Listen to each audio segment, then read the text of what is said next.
Politics YouTube channel.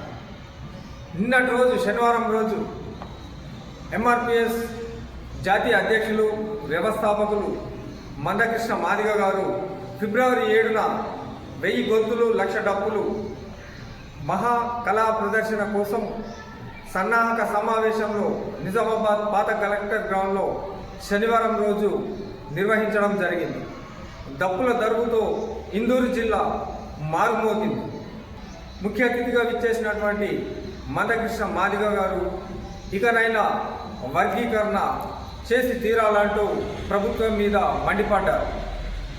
ఈ కార్యక్రమానికి జిల్లాలోని నలుమూలల నుంచి మాదిగ ఉపకులాల వారు వేల సంఖ్యలో వచ్చారు.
అలాగే జిల్లా యంత్రాంగంలో ఇంకో ప్రముఖులు మైలారం బాలన్న గారిని వేదిక మీదకి రావాల్సిందిగా కోరుకుంటున్నాం.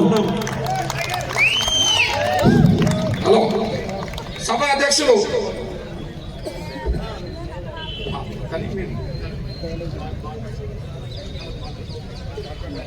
ఇప్పుడు అమూల్య పల్లవి చేయడం తర్వాత వానక్క వేదికపై ఈ సందర్భంగా ఆయన పత్రికా విలేకరులతో మాట్లాడారు.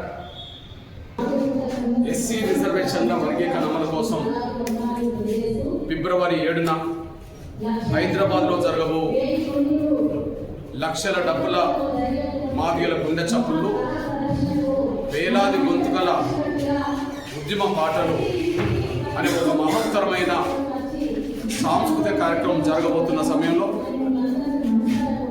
మాదిగ బిడ్డలు అదే సమయంలో వర్గీకరణ సమర్థించే అన్ని వర్గాల ప్రజలు ఆ సాంస్కృతిక ఉద్యమంలో పాల్గొనాలని ఎంఆర్పిఎస్ పరంగా పిలుపునిస్తున్నాం. ఆగస్టు 1న సుప్రీంకోర్టు ఎస్సీ వర్గీకరణకు అనుకూలంగా తీర్పు చెప్పడంతో పాటు రాష్ట్ర ప్రభుత్వాలే వర్గీకరణ చేసుకోవచ్చు అని చెప్పి నిర్దిష్టమైన తీర్పు ఇచ్చిన తర్వాత గౌరవ తెలంగాణ రాష్ట్ర ముఖ్యమంత్రి రేవంత్ రెడ్డి గారు శాసనసభలో అదే రోజు మాట్లాడుతూ భారతదేశంలో అన్ని రాష్ట్రాల కంటే ముందు తెలంగాణలో అమలు చేస్తామని ప్రకటించి గత నోటిఫికేషన్లో కూడా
సభాధ్యక్షులు తమ్ముడు ప్రమోద్ మాది గారికి పాటలు పాడుతూ ప్రజలను చైతన్యం చేస్తూ ముందుకు వస్తున్న రేలారే గంగా, వాణి, మల్లిక, అమూల్య, పేర్మల్ల వెంకట్, తమ్ముడు జిల్లా స్థాయిలో ఇక్కడ పూర్తి సమయం వెచ్చించి ప్రజల్లోకి వెళ్తున్న రాంపూర్ సాయి, మహేందర్, చిట్టిబాబు, సంతోష్, నవీన్, నర్సయ్య, దుషంత్, ఇంకా వేదిక మీద ఉన్న స్టేట్ కోఆర్డినేటర్ నా తమ్ముడు వెంకటస్వామి, బాలు, పోషెట్టి, ఇంకా మహిళా విభాగానికి సంబంధించిన అన్ని విభాగాలకు సంబంధించిన నా సోదరులందరికీ, సురేష్ నాయకత్వంలో ఎంఎఫ్ టీంకి, ఈ సభలో పాల్గొనడానికి మధ్యాహ్నం వరకే ఇక్కడ చేరి ఎంతో ఓపికత ఉండబడే నా జాతి ప్రజలకి, ఈ సభను పరిశీలిస్తున్న అన్ని వర్గాలకు సంబంధించిన ప్రజాస్వామిక వాదులకి, పాత్రికేయ మిత్రులు, ఎలక్ట్రానిక్ సోదరులందరికీ నా ప్రత్యేక హృదయపూర్వక నమస్కారాలు తెలుస్తున్నాను. ఫిబ్రవరి 7న లక్షల డప్పుల గుండె చప్పుళ్ళనే ఒక మహోత్తరమైన సాంస్కృతిక కార్యక్రమం, వేల గొంతుల ఉద్యమకారులకు సంబంధించిన జాతి ఆకాంక్షలతో కూడిన పాటలు, ఒక గొప్ప సాంస్కృతిక కార్యక్రమం హైదరాబాద్లో మనం నిర్వహించబోతున్న సమయంలో దాన్ని జయప్రదం చేసే దిశగా జరుగుతున్న సన్నాహ సదస్సులు అన్ని జిల్లాలో జరుగుతున్న సమయంలో ఇవాళ నిజామాబాద్లో మనం జరుపుకుంటున్నాం. నేను పూర్తి వివరాలు చెప్పకముందే, మీకు సమాచారం ఇవ్వకముందే మీ బిడ్డగా, మీ అన్నగా ఒక విషయం గుర్తు చేస్తున్నా. అందొచ్చిన అవకాశాలను కూడా మనకు అందకుండా చేస్తున్నారు. మొన్న సుప్రీంకోర్టు తీర్పు మనకు అనుకూలంగా వచ్చినా కూడా ముఖ్యమంత్రి మనకు అనుకూలంగా అసెంబ్లీలో మాట్లాడిన తర్వాత కూడా ఇంకా 4 నెలలు దాటిపోయినా కూడా ఆ వర్గీకరణ ఫలాలు మన బిడ్డలకు దక్కకుండా చేయడానికి కుట్రలు జరుగుతున్న నేపథ్యంలో వాళ్ళ కుట్రలు ఏ స్థాయిలోనే ఒకసారి గుర్తు చేస్తున్నా పాత్రికేయ మిత్రులారా. 2004లో ఎస్సీ వర్గీకరణ చేసే అధికారం రాష్ట్రాలకు లేదని సుప్రీంకోర్టు 5 జడ్జిలతో తీర్పిచ్చినప్పుడు నవంబర్ 5, 2004లో సుప్రీంకోర్టు 5 జడ్జిలతో కూడిన ధర్మాసనం తీర్పిచ్చినప్పుడు ఆ తీర్పును వెంటనే అమలు చేయించుకొని అంతకుముందు 5 ఏళ్లుగా అమలు జరుగుతున్న వర్గీకరణ చట్టాన్ని 24 గంటల్లో రద్దు చేయించుకున్నారు మాలలు. చంద్రబాబు నాయుడు ప్రభుత్వంలో 2000 సంవత్సరంలో వచ్చిన చట్టం 2004 నవంబర్ 5న రద్దయింది. సుప్రీంకోర్టు తీర్పు ఆగస్టు 1. ఇవాళ ఏ తేదీలో ఉన్నాం? 2025 జనవరి 25లో ఉన్నాం. అంటే 4 నెలల 24 రోజులు గడుస్తుంది. ఎస్సీ వర్గీకరణకు అనుకూలంగా తీర్పు వచ్చినప్పుడు ఇదే కాంగ్రెస్ గవర్నమెంట్ ఉన్నది కదా. ఎస్సీ వర్గీకరణకు వ్యతిరేక తీర్పు వచ్చినప్పుడు కాంగ్రెస్ గవర్నమెంట్ ఉన్నది కదా. ఆనాడు కాంగ్రెస్ గవర్నమెంట్ మీద 24 గంటల్లో ఒత్తిడి పెట్టి వర్గీకరణ రద్దు చేసుకున్నారు. ఈనాడు వర్గీకరణకు అనుకూలంగా అదే సుప్రీంకోర్టు అంతకంటే జడ్జీల సంఖ్య ఎక్కువ ఉండి తీర్పు వస్తే ఆ తీర్పును అమలు చేద్దని చెప్పి 4 నెలలు దాటిపోయినా ఆపుతున్నారు. ఇది ఎంత అన్యాయం. ఆనాడు కాంగ్రెస్ గవర్నమెంటే, ఈనాడు కాంగ్రెస్ గవర్నమెంటే. ఆనాడు మాదిగలకు వ్యతిరేకంగా తీర్పు వస్తే 24 గంటలు అమలు చేసుకున్నారు సుప్రీంకోర్టు తీర్పు కరెక్ట్ అని. ఈనాడు సుప్రీంకోర్టు తీర్పు అనుకూలంగా వర్గీకరణ అనుకూలంగా వస్తే దాన్ని అమలు చేయొద్దని అడ్డుకుంటున్నారు.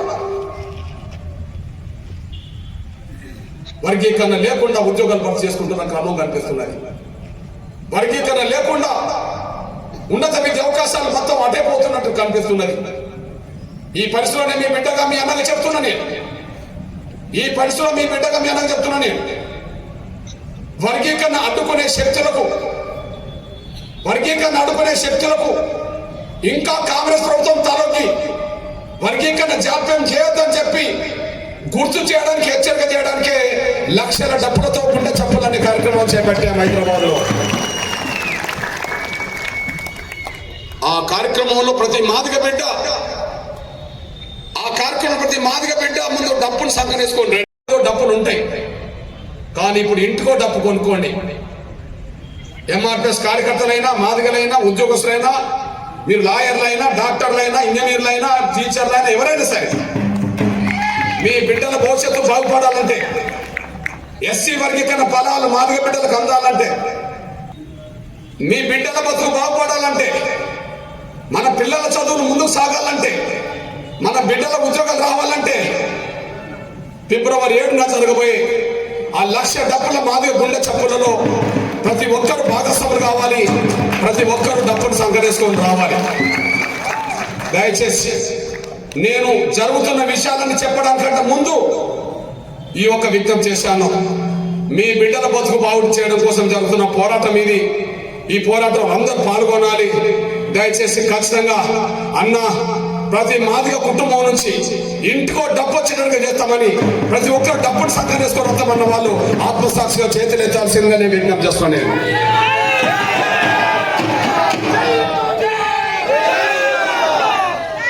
రెండో విషయం మీ ఇవాళ 25 జనవరి 25లో ఉన్నాం. 30 ఏళ్ళు దాటింది. ఇంతకాలం ఉద్యమం నడుస్తున్నది జాతి బిడ్డల భవిష్యత్తు కోసం. ఇంతకాలం ఉద్యమం నడుస్తున్నా నా ఒంటి మీద నల్ల కండువ మారలే. ఆ ఒక్క విషయాన్ని గుర్తుంచుకోండి. ఉద్యమాలను అడ్డం పెట్టుకొని, సంఘాలను అడ్డం పెట్టుకొని, ఈ గుర్తింపును అడ్డం పెట్టుకొని ఏదైనా అవకాశం తెచ్చుకోవాలనుకుంటే పెద్ద సమస్య కాదు. ఏ పార్టీలో చేరినా ఒక పదవి రావడం పెద్ద సమస్య కాదు. కానీ ఏ పార్టీలో చేరినా పదవులు వస్తాయో కానీ ఏబిసిడి సాధితేనే నా జాతికి భవిష్యత్తు ఉంటుంది. మీ అన్నది ఒక విషయం గుర్తు చేస్తున్నా.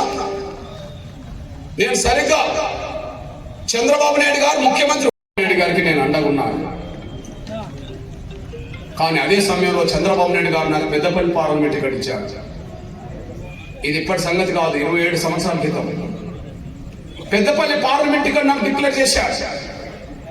అప్పుడు నేను ఒక మాట చెప్పాను, నాకు ఎంపీ అనే 2 అక్షరాల కంటే ఏబిసిడి అనే 4 అక్షరాలు నాకు ముఖ్యం సార్. ఎంపీ అయితే నేను బాగుపడతా సార్, నా కుటుంబం బాగుపడుతుంది, నా చుట్టూన్న 100 మంది బాగుపడతారు. కానీ వర్గీకరణ జరిగితే నా జాతి 100 తరాలు బాగుపడతాయి సార్, నాకు అదే కావాలని చెప్పాను. ఆనాడు వచ్చిన ఆ టికెట్ను సుబ్రహ్మ కుమార్ అనే మన మాదిగ బిడ్డకి ఇప్పిస్తే ఎంపీ అయిపోయింది 27 సంవత్సరాల క్రితమే. తీసుకోదలుచుకుంటే పెద్ద సమస్య ఉన్నది. అదే చంద్రబాబు నాయుడు గారు 99లో నాకు రాజ్యసభ ఇచ్చారు.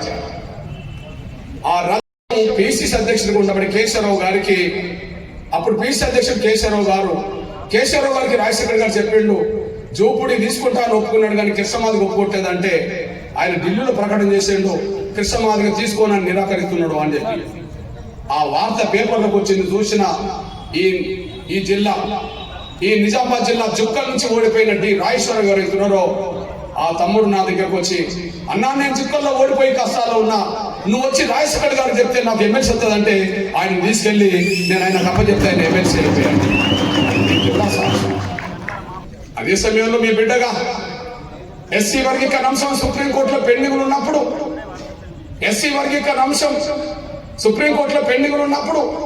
కేంద్ర ప్రభుత్వం వర్గీకరణ విషయంలో సుప్రీంకోర్టుకు చెప్పాల్సిన బాధ్యత ఉన్నప్పుడు, సానుకూలంగా చెప్పించాలనే నిర్ణయం ఎంఆర్పిఎస్ తీసుకున్నప్పుడు నేను ఎవరి దగ్గరికి వెళ్ళాలి? ఆనాడు 2004లో యూపీఏ గవర్నమెంట్ ఉన్నది కాబట్టి నేను మన్మోహన్ సింగ్ దగ్గరికి వెళ్ళాను. ఆనాడు యూపీఏ గవర్నమెంట్ ఉన్నది కాబట్టి నేను సోనియా గాంధీ దగ్గరికి వెళ్ళాను. ఆనాడు యూపీఏ గవర్నమెంట్ ఉన్నది కాబట్టి నేను రాహుల్ గాంధీని కలిశాను. కానీ వాళ్ళు మాటలు చెప్పారు కానీ ముందుకు వచ్చి న్యాయం చేసే పరిస్థితి రాలేదు. ఎందుకంటే కాంగ్రెస్ పార్టీలో మాలల పలుకుబడి ఎక్కువ కాబట్టి వాళ్ళు ముందుకు రానివ్వలే. మీ అన్నగా విషయం గుర్తు చేస్తున్నా. మరి ఇప్పుడు ఎవరి దగ్గరికి పోయి సాయం కోరాలి? సుప్రీంకోర్టుకు కేంద్ర ప్రభుత్వం చెప్పాలంటే నేను ఎవరిని కలవాలి? ప్రధానమంత్రిని కలవాలి. ఆ ప్రధానమంత్రిని నేను వరంగల్లో కలిశాను. వరంగల్ సభ విజ్ఞప్తి చేసినప్పుడు, కృష్ణ మీకు అండగా నేను ఉంటాను అన్నాడు. వరంగల్లో కలిసినప్పుడు నేను విజ్ఞప్తి చేసినప్పుడు అది జూలై 8, 2011. అది జూలై 8, 2011లో వరంగల్ సభలను కలిసినప్పుడు కృష్ణ నీకు అండ ఉంటాను నేను అన్నా. నాకు అండ ఉంటానే మాట ఇక్కడ కాదు సార్, నా జాతిని పిలుస్తా, సంకనేసుకోవాలి, ఆ ప్రదర్శన పాల్గొనాలి. ఆ ప్రదర్శన పాల్గొనడానికి చెప్పి నేను ఆశిస్తూ, తప్పకుండా వస్తామన్నా మన జాతి గౌరవం నిలబెడతామన్నా అన్న వాళ్ళు ఆత్మసాక్షి చేతులెత్తాల్సిందిగా నేను కోర్టు బయలుదేరుతాను. ధన్యవాదాలు. జై భీమ్, జై జీవన్, జై పోలే.